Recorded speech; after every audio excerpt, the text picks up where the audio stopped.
से पहले ये एक लक्षण से आप 100% गारंटी के साथ पता कर सकते हो कि आपको प्रेगनेंसी हो चुकी है या फिर नहीं है।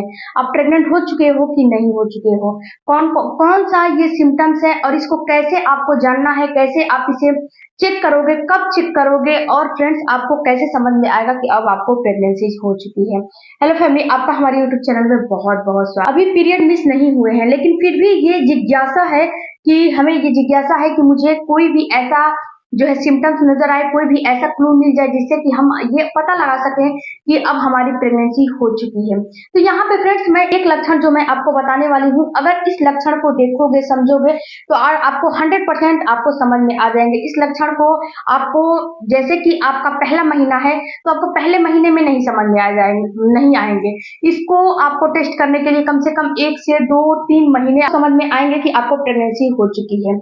तो सबसे पहले इसको आपको कैसे टेस्ट करना है, कैसे जानना है। देखिए फ्रेंड्स, जब आपका प्रेगनेंसी हो जाता है, जब आप प्रेग्नेंट हो जाते हो तो यहाँ पे जो आपका वजाइना है ना, उसमें थोड़ा सा अंतर आ जाता है। इसको आप अपने 2 फिंगर से टेस्ट कर सकते हो। और फ्रेंड्स, इसको टेस्ट करना काफी आसान है, लेकिन इसको टेस्ट करने से पहले आपको छोटी छोटी बातों को ख्याल करने हैं। सबसे पहले कि आपके जितने भी जो है हाथ है बिल्कुल क्लीन होने चाहिए, नेल वगैरह बिल्कुल कटे हुए होने चाहिए।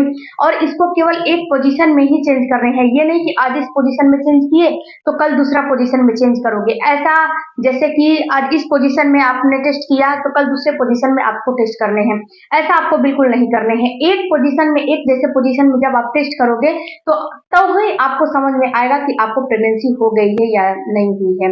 तो सबसे पहले आपको करने क्या है कि अपने हाथ के नाखून को बिल्कुल कट कर लेने हैं और आपको अपने हाथ में ग्लव्स पहन लेने हैं। क्योंकि फ्रेंड्स, जब आप डॉक्टर के पास जाओगे और डॉक्टर भी इसको टेस्ट करके बताते हैं कि आपको प्रेगनेंसी हो चुकी है, अगर आप डॉक्टर के पास जाओगे तो वहां पे डॉक्टर आपको ग्लव्स पहन के ही ये जो है चेकअप करती है। तो यहाँ पे आपको करने क्या है, हाथ को क्लीन वगैरह करके ग्लव्स पहन लेने हैं। और जब आप नहा के आते हो, यानी कि जब तुरंत के तुरंत नहा के आ रहे हो, उस समय इसकी टेस्टिंग करोगे तो ये काफी आपको ज्यादा ठीक रहेगा, ज्यादा परेशानी इसमें नहीं होगी। क्योंकि उस समय बिल्कुल आप और आपकी बॉडी बिल्कुल क्लीन रहती है। तो उस समय आपको क्या करना है कि एक टेबल ले लेना है। टेबल के ऊपर एक जो है पैर अपना उसके ऊपर रख लेने हैं। टेबल के ऊपर एक पैर को रख लेने हैं, एक पैर को अपने जमीन पे रखने हैं और उसको क्या करने हैं, अपने 2 फिंगर से अपने वजाइना में इंसर्ट करने हैं। लेकिन फ्रेंड्स, यहाँ पे आपको थोड़ा सा केयरफुल होकर इंसर्ट करने हैं। तो यहाँ पे क्या होगा, जब ये 2 फिंगर इंसर्ट करोगे तो जब आपको प्रेगनेंसी हो जाएगी तो वहां पे आपको क्या होगा कि ये जो फ्रेंड्स आपका जो 2 फिंगर है थोड़ा सा अब जैसे कि ऊपर की तरफ चला जाएगा। क्योंकि आपकी बच्चेदानी थोड़ा सा ऊपर की तरफ हो जाती है। जब आपको प्रेगनेंसी हो जाती है तो आपकी बच्चेदानी ऊपर की तरफ चली जाती है। और यहीं पे फ्रेंड्स, जब प्रेगनेंसी नहीं हुई रहती है तो ये बच्चेदानी नीचे की तरफ रहती है, ऊपर की तरफ नहीं रहती है। तो जब इसको आप टेस्ट करोगे तो 2 फिंगर जब वजाइना में इंसर्ट करोगे तो वहां पे एक चीज को आपको नोटिस करने हैं कि वहां पे जब इंसर्ट करोगे तो अगर आपको हार्डनेस वहां पे नजर आ रहा है, जैसे कि हार्डनेस का मतलब जैसे नोज है ना, जितना हार्ड है ना वैसा अगर आपको महसूस हो रहा है तो समझिए कि आपको प्रेगनेंसी नहीं हुई है। और वहां पे बिल्कुल ड्राइनेस नजर आ रहा है, कोई भी वहां पे जो है कि लिबिडो नहीं है, कोई भी वहां पे नमी नहीं है, तो ये समझना है कि आपको प्रेगनेंसी नहीं हुई है। यहाँ पे फ्रेंड्स, अगर आपको बिल्कुल मुलायम जैसे होठ है ना वैसा मुलायम महसूस हो रहा है और जो आपका 2 फिंगर है बिना किसी रुकावट के बिल्कुल अंदर चला जा रहा है, बिल्कुल ऊपर की तरफ चला जा रहा है और वहां पे आपको एक महसूस होगा कि वहां पे एक गड्ढा नुमा महसूस हो रहा है, तो ये आपको बताता है कि आपको प्रेगनेंसी हो चुकी है। क्योंकि जो गड्ढा होता है वो आपका जो है बच्चेदानी होता है, वही बच्चेदानी आपका जो वही समझ में आता है। और वहां पे फ्रेंड्स आपको बिल्कुल नमी जैसा महसूस होगा। वहां पे आपको जो आपका डिस्चार्ज आ रहा है ना, डिस्चार्ज आपको बढ़ा हुआ महसूस होगा। तो ये समझिए कि आपको प्रेगनेंसी हो चुकी है।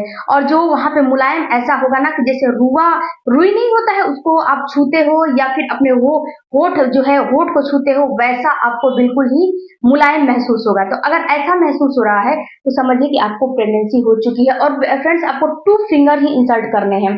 अब बात करते हैं फ्रेंड्स कि इसकी टेस्टिंग कब से कब तक की जाती है। तो देखिए डियर, इसकी टेस्टिंग आप ओवुलेशन के टाइम पे भी कर सकते हो। ओवुलेशन को समझने के लिए भी कर सकते हो। ओवुलेशन के टाइम पे अगर इसकी टेस्टिंग करोगे तो जो गड्ढा है ना, जो मैंने अभी बताया कि जब आप टेस्टिंग करोगे तो वहां पे गड्ढा रहेगा, तो जो गड्ढा है, गड्ढा आपको बहुत ज्यादा रहेगा, ऐसा महसूस होगा ना कि वहां पे गड्ढा खुल चुका है, ऐसा आपको जैसे कि फील होगा। तो अगर ऐसा महसूस हो रहा है तो समझिए कि आपका ओवुलेशन होने वाला है। अगर यहीं पे मुलायम नहीं महसूस हो रहा है, गड्ढा जो है नहीं महसूस हो रहा है, हार्डनेस महसूस हो रहा है, तो ये समझिए कि आपकी अभी बच्चेदानी का मुंह नहीं खुला है, अभी आपका ओवुलेशन बिल्कुल नहीं होने वाला है। तो यहाँ पे जब ओवुलेशन नहीं होने वाला रहेगा तो आपको बिल्कुल वहां पे ड्राइनेस नजर आएगी और कोई भी वहां पे जो है कि नमी वाला चीज वहां पे महसूस नहीं होगा। तो ये आपको समझना है कि मेरा ओवुलेशन अभी नहीं होने वाला है। तो फ्रेंड्स, इसका टेस्टिंग आपको प्रेगनेंसी के लिए टेस्ट अगर आप करना चाहते हो तो इसका टेस्टिंग आपको अपने पीरियड के 20-25 दिन के बाद से 20वें दिन से आपको इसकी टेस्टिंग करने शुरू कर देने हैं और कम से कम 10 दिनों तक डेली और एक ही टाइम पे, जैसे कि आप सुबह में इसकी टेस्टिंग कर रहे हो, नहा के आए हो और सुबह में ही इसकी टेस्टिंग कर लिए हो, तो सुबह में ही इसकी टेस्टिंग करनी है। ऐसा नहीं है कि आज सुबह में किया, कल शाम में किया, परसों दोपहर में किया, फिर जब, यानी कि मेरे कहने का मतलब है कि जब आपकी इच्छा हो तब आप इसकी टेस्टिंग करोगे, नहीं, ऐसा नहीं करना है। केवल इसकी टेस्टिंग सुबह में ही करना है। सुबह सुबह जब आप नहाते हो, नहा के आते हो, तो उसी समय इसकी टेस्टिंग करना। अपने लिए थोड़ा सा 10 से 15 मिनट टाइम निकालिए और इसकी टेस्टिंग करिए। यहाँ पे फ्रेंड्स एक बात और आपको समझने हैं कि जब आप पहली बार टेस्टिंग करोगे तो वहां पे आपको थोड़ा सा समझ में नहीं आएगा। जब 2 से 3 बार इसकी टेस्टिंग कर लोगे तो आपको समझ में आने लगेगा कि इसकी टेस्टिंग कैसे करनी है और इससे कैसे आपको समझ में आएगा कि आपको प्रेगनेंसी हो चुकी है। उसके साथ साथ फ्रेंड्स एक चीज और मैं बता दूं कि अगर आपका जो वजाइना है उसमें जब फिंगर जो है इंसर्ट कर रहे हो तो वहां पे फिंगर बिल्कुल डायरेक्ट जाना चाहिए। अगर डायरेक्ट अंदर की तरफ चला जा रहा है और वहां पे कोई रुकावट नहीं है तो ही आपको प्रेगनेंसी माननी है। और फ्रेंड्स, अगर आप हाइजीन का ख्याल नहीं रखोगे, साफ सफाई का ख्याल नहीं रखोगे तो आपको इन्फेक्शन लगने का चांस रहता है। इसीलिए मैं यहाँ पे बता रही हूँ कि ग्लव्स का इस्तेमाल करके ही इसकी टेस्टिंग आपको करनी चाहिए। इसके साथ साथ फ्रेंड्स, इसके साथ आपको हाई जो है आपका डिस्चार्ज जो है हाई रहेगा, यानी कि आपका डिस्चार्ज बहुत ज्यादा निकलेगा। तो अगर हैवी मात्रा में डिस्चार्ज निकल रहा है तो ये भी सिम्टम्स होते हैं कि आपको प्रेगनेंसी हो चुकी है। अगर आपका डिस्चार्ज पहले से ज्यादा निकल रहे हैं, बहुत ज्यादा निकल रहे हैं और ये डिस्चार्ज बिल्कुल आपको फटा दूध जैसा नहीं निकल रहा है, दूधिया नहीं निकल रहा है, आपको क्रीमी टेक्सचर का निकल रहा है, दही जैसा नहीं निकल रहा है और व्हाइट जैसा निकल रहा है, तो समझिए कि आपको प्रेगनेंसी हो चुकी है। कितनी महिलाओं को ये डिस्चार्ज वाटरी भी निकलता है, तो अगर वाटरी भी निकल रहा है तो भी आपको समझना है कि आपको प्रेगनेंसी हो चुकी है। इसके साथ साथ फ्रेंड्स कुछ और भी इसके साथ आपको सिम्टम्स नजर आएंगे, जैसे कि आपके जो यूरिन की फ्रीक्वेंसी है वो भी बढ़ी हुई आपको समझ में आती है। तो फ्रेंड्स, जो इसके साथ साथ प्रेगनेंसी के भी सिम्टम्स नजर आते हैं तो समझिए कि आपको प्रेगनेंसी हो चुकी है। बट इसको आप वजाइना वाला टेस्टिंग करना है तो थोड़ा सा सावधानी से टेस्टिंग करिएगा। और फ्रेंड्स, आपका वजाइना जो है ना पहले से थोड़ा सा ऊपर की तरफ चला जाता है, जब आपको प्रेगनेंसी हो जाती है उसका जो है वो चेंज हो जाता है। अगर आपको 2-3 बार टेस्ट करोगे तो आपको समझ में आ जाएंगे। आई होप फ्रेंड्स कि इस वीडियो से आपको कुछ नॉलेज मिला होगा।